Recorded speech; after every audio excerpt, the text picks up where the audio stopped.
So here is how we start to structure the tree. First of all, you draw the timeline. Today, present time, year number 1, year number 2, year number 3, and so on. You start by embedding here the possible interest rates or the likely interest rate, the spot rates that you believe that should be in the future. There are different techniques of how to structure those interest rates, and I will demonstrate or at least give you a couple of examples in the next couple of slides. So let's look at the following example. Let's say that in the past, it was observed that the interest rate has a volatility standard deviation of 10%. So based on the current interest rate, which is observed, we can roughly predict what will be future interest rates. Okay, depending also on what we believe the Federal Reserve will do to the interest rates, or the market will do to interest rates, the overall risk, and also based on the issuer itself, what do you think it will do to the interest rates or the yield to maturity on new bonds that it will issue. So let's say that we know that those will be the future interest rates based on each and every time period. Pay attention that from today's interest rate, the interest rate may go up or down, up, or up, down, and then down, down. And this is in year number 3, this is the up, down, down, and down, down. Okay, so once we structure this tree, and this is the process of moving forward in time, pay attention to the green arrow here. We're moving forward in time to structure the interest rates. Once we kind of know the spot rates or the future interest rates, then we need to discount everything to present time. But first, let me emphasize a couple of techniques or methods, general ideas of how to structure this tree of the interest rates. Okay? So there are different ideas here. You can either create the tree based on current interest rate, which is always observed. What happens at present time is always observed. Plus, let's say, 0.1% per year, and then you add or subtract 0.5%. In other words, the up state will take will add 1.5%, and the down state will add only 0.05%. Okay, you add 0.1% and then you subtract the 0.05%. You can also rely on current interest rate, which is observed, and then do a multiplication times, for example, some factor 1.2 per annum, and then add or subtract something, some premium or discount to that product. You can start by short-term interest rates plus some addition, some factor here, for example, 0.1% per year per annum, and then add or subtract some other number, 0.04. But you can differentiate between long-term interest rate and short-term interest rates. So the long-term interest rates, perhaps you want to increase it even more by taking additional factor that you will add to these interest rates. There are different stochastic methods that will kind of assess what will be the future spot rates. Stochastic methods will take into account things that are called diffusion and drift. Those are kind of a mean and standard deviation based on possible fluctuations. And then there are all kinds of techniques like Monte Carlo simulations that will run randomly computer simulations based on those known statistical deterministic rules based on the mean and the standard deviation, or the drift and the diffusion, and they will kind of, after 5,000, 10,000 runs, random runs by the computer, will eventually generate what will be most likely the future spot rates.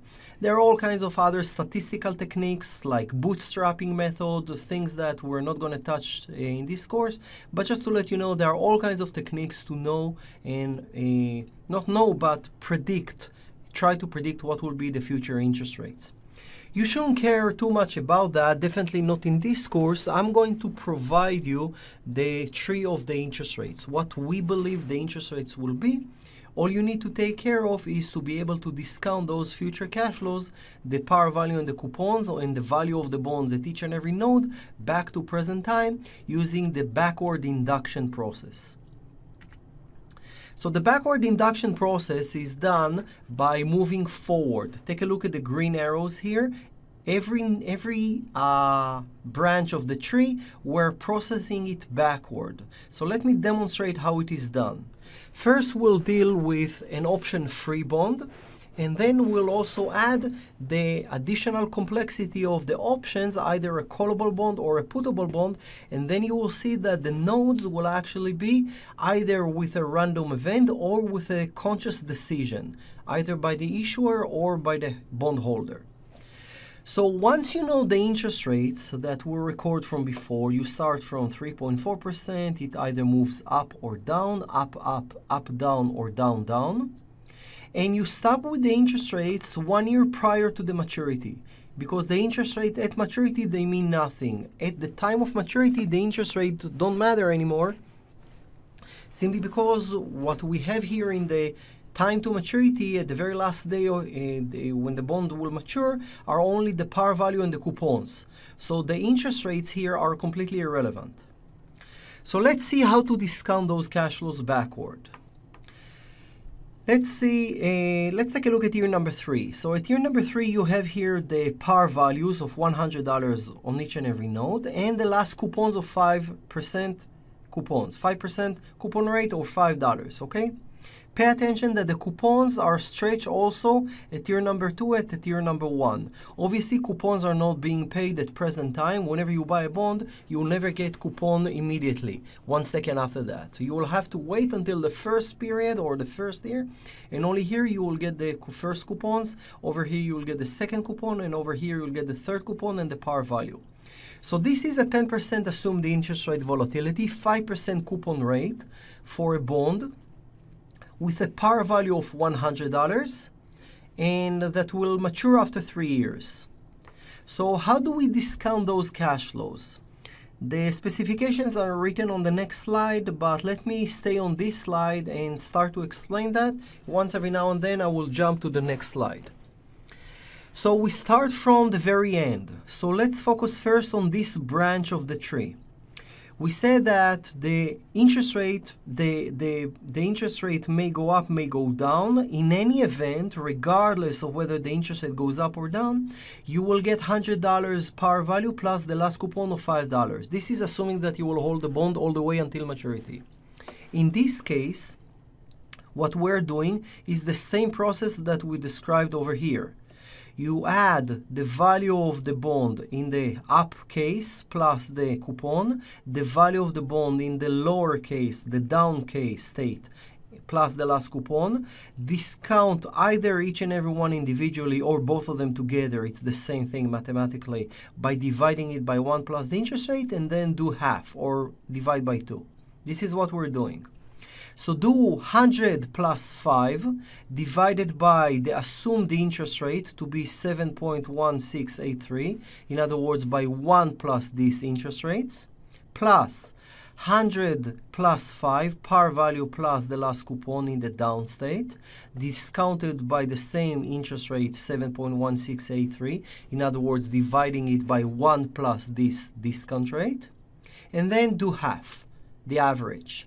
This is how we get the value of the bond on this node as 97.977. Let me show you. You take the half, the average of 100 plus 5 divided by this interest rate, plus 100 plus 5, the par value plus the last coupon, discounted by this same 1 plus the interest rate. Take the average, and you get 97.977. So that's the value of the bond on that node. Next to that, we also record the coupon that will take place in year number 2. Same thing, you can focus on the branch in the middle.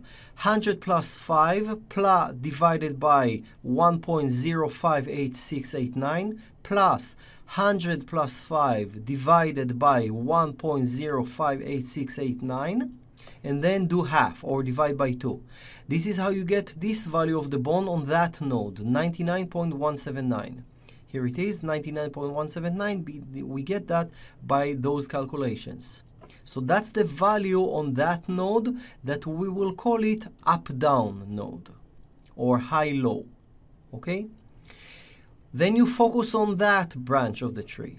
Same thing, 100 plus 5 divided by that interest rate, 1.048 1.051 plus 105 divided by 1.048051 divided by 2, you will get 100.186. Here it is, the 100 plus 186 are those calculations. So this is the value of that bond, and clearly we'll record also the coupons that will take place at year number 2, regardless of whether the interest rate moves up or down. Then you move backward and you focus on that branch of the tree, on those tree nodes. Once you know the value here and you know the value here, you can discount them once you add the coupons also. So the next step will be 97.977 plus 5 discounted by that interest rate by what you divided by 1.058384 plus 99.179 plus 5. You are discounting it by that interest rate already. So it's the same thing, divided by 1.058384. And then take half or divide by 2 and you will get this valuation. Same thing on that branch, same thing eventually on the branch that we start with, and then you divide it eventually by 1.034 and you get the value of the bond right now. What I also want you to take a look is that whenever the interest rate is going up, the values of the bonds are lower. Whenever the interest rate is moving down, the valuations are higher. So generally speaking, you will see, let's take a look at year number 2. You will see that at year number 2, in the up node, which is that node right here, the interest rate moves up twice, so the valuation is lower, 97.977. The mid valuation is 99.179, and the higher valuation is 100.186, simply because this is the down state for the interest rate. Interest rate moved down twice, and therefore the valuation of that bond is higher. The value is inversely related to the interest rate or the discount rate. Eventually, using the backward induction, this is how we get the value of the bond right now.